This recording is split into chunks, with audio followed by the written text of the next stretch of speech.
তো তাহলে তোমরাও কি 10,000 8,000 টাকা খরচা করে লিওনেল মেসিকে সল্টলেক স্টেডিয়ামে দেখতে গিয়েছিলে? তাহলে এবার বলো লিওনেল মেসিকে কেমন দেখলে?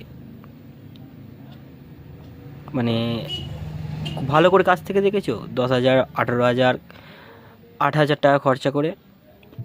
আমার তো মনে হয় একটুখানিও দেখতে পারোনি, কারণ কিছু পলিটিশিয়ান, কিছু হিরোইন, মানে কিছু প্রেসের লোকেরা গিয়ে যেখানে মানে যেই জটলাটা পাকিয়েছিল মাঝখানটায় মাঠের, সেখানে আমার মনে হয় না তুমি স্টেডিয়াম থেকে হয়তো মেসিকে বা ডিপল বা সুয়ারেসকে কাউকে দেখতে পেয়েছো। এখন কেমন মনে হচ্ছে বলো দেখিনি? এখন নিশ্চয়ই মন থেকে মনে হচ্ছে যে তোমার কেন, কি কারণে আমি টিকিটটা কেটেছিলাম, বা এই টিকিটটা যদি আমি বম্বে কিংবা হায়দ্রাবাদে কাটতাম তাহলে তো হয়তো দেখতে পেতাম ভালোভাবেই, এখন সেটা মনে হচ্ছে। কিন্তু মনে করে তো এখন কোনো লাভ নেই, কারণ যেটা হয়ে গেছে হয়ে গেছে। যদি টাকাটা রিফান্ড পেয়ে যাও তো খুব ভালো, নইলে আলাদা ব্যাপার। তো আমার কাছে একটা কথা হচ্ছে যে লিওনেল মেসিকে ইন্ডিয়াতে কেন আনা হয়েছে? শুনলাম নাকি ইন্ডিয়ান ফুটবলকে মানে ওয়ার্ল্ডের সামনে তুলে ধরার জন্য, বা ইন্ডিয়ান টিমকে ওয়ার্ল্ডের সামনে যে কোনো একটা ফুটবলকে ভালো জায়গায় নিয়ে যাওয়ার জন্য। তো আমার কাছে কথা হচ্ছে আইএসএল কেন হচ্ছে না এবারে? ওটা তো একটা মানে ইন্ডিয়ান প্রিমিয়ার লিগ। তো এই একটা ইন্ডিয়ান ফুটবল লিগ যেটা প্রতি বছরই হয়, কিন্তু এবছর কেন হচ্ছে না? কিছু টাকার প্রবলেমের জন্য হচ্ছে না? তাহলে লিওনেল মেসিকে এখানে এত কোটি কোটি টাকা খরচা করে কেন আনা হয়েছিল?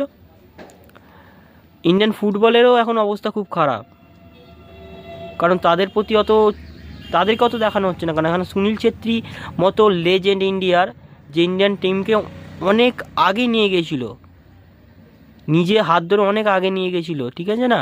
2 বছর আগে Indian team, football team FIFA র্যাঙ্কিংয়ে 98-এ ছিল, এখন 142-43-এ চলে গেছে আজকের দিনে। তো কি ইন্ডিয়াকে মানে ইন্ডিয়া ফুটবলকে তুলে ধরবে তুমি ওয়ার্ল্ডের কাছে? ফেডারেশন যে বলছে না লিওনেল মেসিকে আনার জন্য একটা মানে ইন্ডিয়ান ফুটবল টিমকে কোন জায়গায় দেখাচ্ছে বলো তো ইন্ডিয়ান ফুটবল টিমকে নিয়ে? আজকে ইন্ডিয়ান ফুটবল 143-45-এ পৌঁছে গেছে ফিফা র্যাঙ্কিংয়ে। সুনীল ছেত্রীর মতো লেজেন্ডকে ইনভাইট করা হয়েছিল, কিন্তু সে আসেনি। সেও জানে পুরো ব্যাপারটা, যেখানে কি হবে না হবে। কোথায় কিছু পলিটিশিয়ান যারা জীবনে কোনোদিনও ফুটবল খেলা কি দেখেনি, মানে কিচ্ছু জানে না, তারা তাদের ফ্যামিলি বউ বাচ্চাকে নিয়ে ফটো তুলছে সামনে গিয়ে। আর কিছু হিরোইন, তারপর কি কিছু মানে পরোটা বিক্রি করে রাজুদা ফাজুদা, ওরা সব কি মানে কি এটা কি এটা মানে এটা লিওনেল মেসি। মানে আমি আগে থেকে মানে আগে জানতাম যে লিওনেল মেসি একটা লেজেন্ড, যাকে মানে একটা মানে দেখতে গেলেও মানে অসম্ভব ব্যাপার আমাদের মতো মানে ওয়েস্ট বেঙ্গল বা ইন্ডিয়াতে থাকা মানুষদের জন্য, মিডিল ক্লাস বা একটা গরিব ঘরের ছেলেদের জন্য অসম্ভব ব্যাপার। কারণ তাকে দেখতে গেলে নয় তোমাকে ইউরোপের কোনো একটা দেশে যেতে হবে, যদি আর্জেন্টিনার সেখানে খেলা থাকে তাহলে তুমি দেখতে হবে, নইলে ইন্টার মিয়ামির কোনো খেলা থাকলে আমেরিকায় গিয়ে দেখতে হবে। কারণ আমাদের পক্ষে এগুলো অসম্ভব ব্যাপার, অনেক টাকার খরচা এটা। তো অনেক ছেলে মেয়ে যারা মেসিকে ছোটোবেলা থেকে দেখে আসছে, যার খেলা স্বপ্ন যে মেসিকে দেখবো, তাদের একটা সুযোগ তৈরি করা হয়েছিল বা সুযোগ হয়েছিল সল্টলেক স্টেডিয়ামে গিয়ে দেখার। কি হলো? 8,000 16,000 টাকার টিকিট কেটে তাদের ইমোশন নিয়ে শুধু খেলা হলো, পলিটিক্স চললো সেখানে, আর কিচ্ছু নয়। লিওনেল মেসিও ওই রকম সিচুয়েশান হতো না যদি লিওনেল মেসি, যেমন হায়দ্রাবাদে তুমি দেখেছো, হায়দ্রাবাদে কত সুন্দরভাবে পুরো পরিস্থিতিটাকে সামাল দিয়েছে তারা। 45 মিনিট সেই মাঠে ছিল হায়দ্রাবাদের, যেখানে চিফ মিনিস্টার তেলেঙ্গানা, সে পর্যন্ত লিওনেল মেসির সঙ্গে খেলেছে, এবং ছোটো ছোটো বাচ্চারাও খেলা হয়েছে, অনেকক্ষণ ধরে ছিল সেও। লিওনেল মেসি, সুয়ারেস, ডিপল, তারা তিনজনেই প্রচুর মজা করেছে সেখানে। তাহলে আমাদের সল্টলেকে কেন এটা হলো না? নাকি 10 টাকার চিপসও নাকি সে কালকে নাকি বিক্রি হয়েছে 150 টাকা 100 টাকা, একটা 20 টাকার জলের বোতল নাকি 150 টাকা 120 টাকা বিক্রি হয়েছে। মানে কী হারে কীরকমভাবে লুটে নিয়েছে তোমাদের সঙ্গে, বুঝতে পারছো?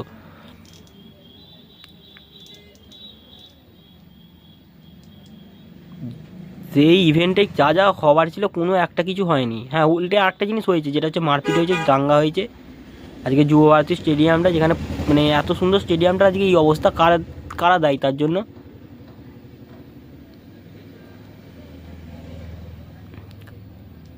আজকে কলকাতাকে বড় বড় ইংলিশ মিডিয়া তুলে ধরছে, দেখাচ্ছে যে ইন্ডিয়ার এরকম অবস্থা, এই হয়েছে, মেসিকে আনার পর তাকে ঝামেলা হয়েছে, এই যে। তো কতটা লজ্জাজনক ব্যাপার বুঝতে পারছো?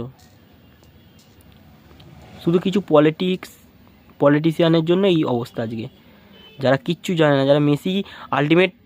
আজকে যদি রাজুদাকে জিজ্ঞাসা করা হয় যে মেসি কোন টিমে খেলে ক্লাবে, সে বলতে পারবে না। আরে একটা লেজেন্ড, মানে মেসি, মানে বলা যাবে না, তার সঙ্গে কোথায় কে পরোটা বিক্রি করে না করে তাকে এমন ভাইরাল করে দিয়ে সে তার সঙ্গে হাত মিলিয়ে দেখা করে দেয়, মানে বুঝতে পারছো ব্যাপারটা কোন জায়গায় গিয়ে আইনিস আজকে। আবার এরা নাকি রোনাল্ডোকে আনবে, আর এরপরে আর কেউ আসবে না কলকাতায়। ইন্ডিয়া তো দূরের কথা, কলকাতায় তো একদমই কেউ আসবে না কখনো, মানে ওই নামটাই মুছে যাবে, মানে এমন দ্বারা অবস্থা হয়ে গেছে। একটা 70 ফুটের মূর্তি, যে মূর্তিটা আজও লিওনেল মেসি না ঋত্বিক রোশন কেউ বুঝতে পারবে না।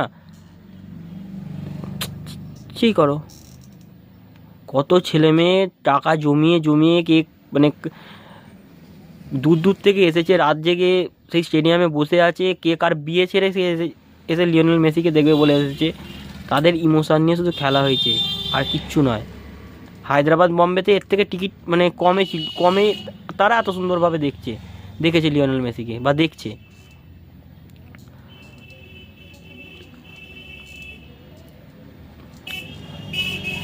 আজকে ইন্ডিয়ান ফুটবল টিমের খুব খারাপ অবস্থা, সেই জায়গায় কোনো পয়সা নেই, কোনো টাকা নেই না। লিওনেল মেসি আজকে, যদি আমি বলি, আর্জেন্টিনায় কখনো আমাদের ইন্ডিয়ান ক্রিকেট টিমের কেউ কাউকে নিয়ে গেছে আর্জেন্টিনা বয়ে নিয়ে, যে হ্যাঁ টাকা খরচা করে বিরাট কোহলি, MS ধোনি কাউকে নিয়ে গেছিলো?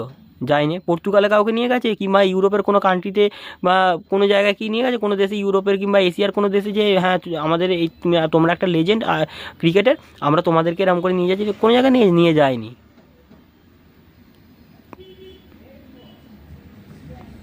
আর আমাদের দেশ আজকে নিজেদের ফুটবল টিমটাকে শেষ করে দিয়েছে, দিয়ে এখন লিওনেল মেসিকে আনছে, এনে দাঙ্গা বাঁধিয়ে দিচ্ছে, নিজেরাই ব্যস্ত এমন ফটো তুলতে, যেন মানে কী হয়ে গেছে। সেই একটা আছে না, যে গ্রামের কোনো একজনকে সেই মানে ফ্লাইটে বসিয়ে দিলে যেমন করে না, এটা কী, ওটা এইরকম একটা ব্যাপার হয়ে গেছে, জোরলা পাকিয়ে ফেলেছে এরা।